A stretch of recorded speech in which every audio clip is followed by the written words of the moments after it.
Hello everybody. If you want to read all the stories in full, please go to www.steveuk.blog. Thank you.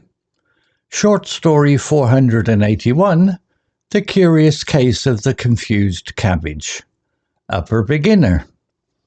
Barnaby Buttonsworth was, to put it mildly, a bit of a dreamer. He lived in a small, slightly wonky house in the very charming but occasionally damp village of Upper Bottomley. Barnaby's greatest ambition in life was to grow the biggest cabbage the world had ever seen. Not for any particular reason, mind you. He just thought it would be rather impressive. Every morning Barnaby would march out to his tiny garden, armed with a watering can and a very serious expression. He would talk to his cabbages. "Good morning, Kevin," he'd say to the roundest one. "Are you feeling big and strong today?" Kevin, of course, never replied. Cabbages are not known for their conversational skills. One Tuesday, something very strange happened. Barnaby went to his garden, as usual, and greeted his leafy friends. "Hello, Brenda. Morning, Cecil. How's the—" "Oh, my goodness!" Brenda, who was usually a sensible medium-sized cabbage, was now enormous, absolutely gigantic. It was so big it had knocked over Barnaby's gnome, Nigel, and was casting a considerable shadow over the petunias.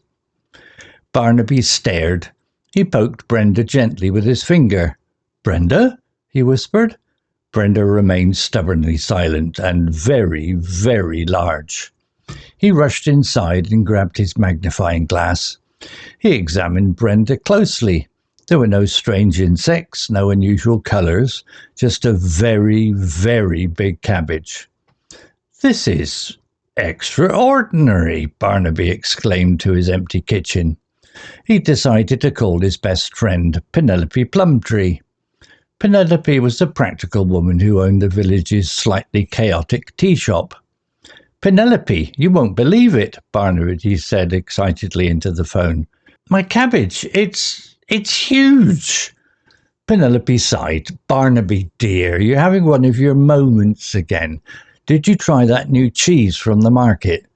"No cheese. It's Brenda. She's the size of a small armchair." Penelope, despite her scepticism, agreed to come over. When she arrived, her jaw dropped. "Good heavens, Barnaby, that is a big cabbage." They circled Brenda cautiously. "What do you think happened?" Barnaby asked. Penelope tapped her chin. "Perhaps too much water, or maybe magic?" she winked. Penelope had a secret fondness for the slightly absurd. They decided to try and move Brenda. This proved to be a monumental task. They pushed, they pulled, they even tried to roll her, but Brenda was having none of it. She stayed firmly rooted in the soil, a verdant, immovable giant. Suddenly they heard a small voice. "Excuse me." Barnaby and Penelope jumped. They looked around wildly. There was no one else in the garden. "Down here," the voice said again. They looked down. Nestled amongst Brenda's enormous leaves was a tiny, very flustered-looking caterpillar wearing a miniature pair of spectacles. "Oh," said Barnaby, "a talking caterpillar." The caterpillar adjusted his spectacles. "I prefer Professor Cecil Cumberbatch, esteemed botanist and accidental growth enhancer." Penelope raised an eyebrow. "Accidental growth enhancer?" Professor Cumberbatch sighed. "It's a long story. Let's just say it involved a rare fungal spore, a misplaced microscope slide, and a rather enthusiastic sneeze." Barnaby and Penelope exchanged bewildering glances. "So," Barnaby said slowly, "Brenda, she's big because of your sneeze." "Precisely," Professor Cumberbatch declared. "My apologies. It appears my experimental sneeze had unforeseen consequences." They spent the next hour trying to figure out how to unenlarge Brenda.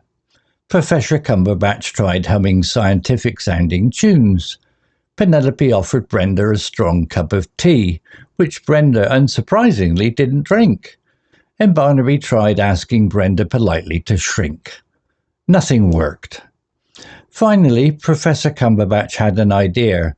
Perhaps the opposite reaction, a reverse sneeze. This sounded highly unlikely, but they were out of options. Professor Cumberbatch took a deep breath, wiggled his tiny nose, and nothing happened. He sneezed again. Still nothing. He tried a series of increasingly dramatic and theatrical sneezes, but Brenda remained stubbornly enormous. Just when they were about to give up, Barnaby had a thought. He remembered he had bought a new type of plant food, guaranteed to make anything grow bigger. He had only used a tiny amount on his prize-winning tomato plant. Professor, Barnaby said, holding up the small bottle, did your experimental sneeze perhaps interact with something like this? Professor Cumberbatch peered at the bottle through his spectacles. His tiny caterpillar eyes widened. Good heavens! Yes! That's it! The Gigantogrowth 3000! I must have landed on some residue. Barnaby felt a little silly. The answer wasn't magic or mysterious spores, just his own over-enthusiastic gardening. So, Penelope said, a mischievous glint in her eye, how do we ungrow her? Professor Cumberbatch pondered for a moment. Well, theoretically, an antidote, but I haven't quite invented that yet. They all stared at Brenda, the enormous, sneeze-enhanced cabbage. Suddenly, a group of villagers wandered by, attracted by the unusual sight. They gasped and pointed. Blimey, Barnaby, exclaimed Mrs. Higgins, the village gossip. That's a whopper. An idea sparked in Barnaby's eyes. You know what, he said, grinning. Maybe being the owner of the world's biggest cabbage isn't so bad after all.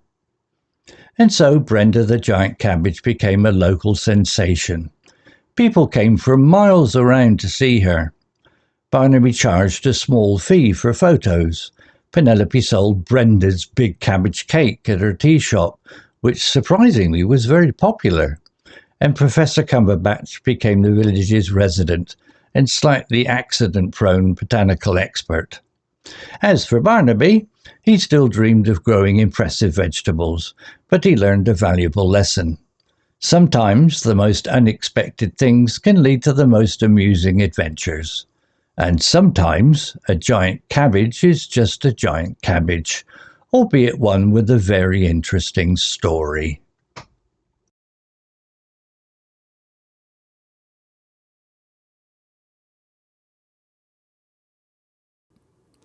Story written by Gemini AI. Image created by Designer AI. To read all the stories in full, please go to www.steveuk.blog. Thank you.